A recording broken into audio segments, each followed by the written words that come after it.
And when Elijah was in the heat of the battle and the pressure was on, he began to see himself as the only one left. God opened his eyes and showed him that there was thousands who had not bowed to Baal, that were serving God. God had others who were equally as called and equally as qualified and equally as anointed. As a leader, sometimes we think the word transition means that it's over, but it really is, it's just beginning. My name is Steve Holder, and I am the Global Leadership Pastor at Bethel Church in Goldsboro, North Carolina. So my name's Daniel Weeks. I have the privilege of serving our church as lead pastor at Bethel Church here in Goldsboro, North Carolina. I've known Pastor Daniel all of his life since he was born. So I grew up in a single-wide trailer park. Mom and Dad were first-generation believers. We're very close-knit. Attended their ball games, attended their graduations, everything, their weddings. They sang Endless Love at my wedding. We pulled up and he looked at me, put his hand on me, and he said, I am so proud of you.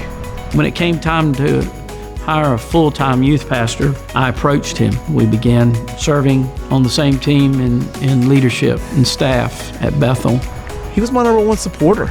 I can still remember several meetings where parents of kids were telling Pastor Steve, like, you're gonna need to get rid of Daniel or we're just gonna leave. Pastor Steve very tactfully and lovingly just said, I'm sorry you have to leave. Under his leadership, it continued to grow.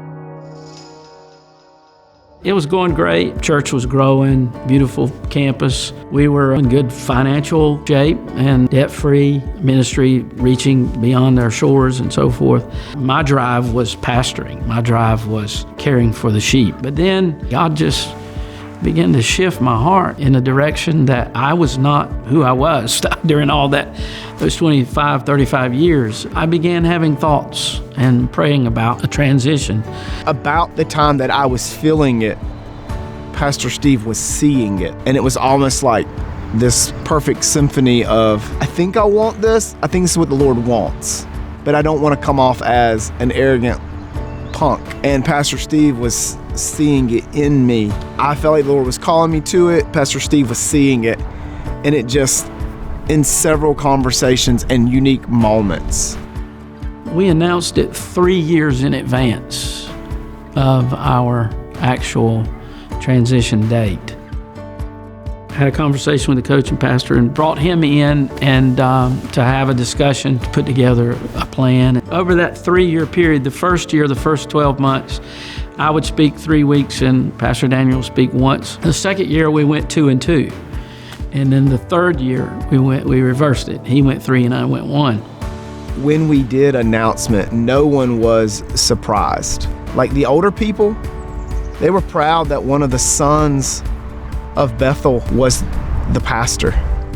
Pastor Steve had given me the responsibility of leading our staff meetings. I was already doing all of our staff development. Pastor Steve gave me a long leash. It's been seamless. The church has just really continued to grow. Momentum kept building and still is building. You transition from something to something.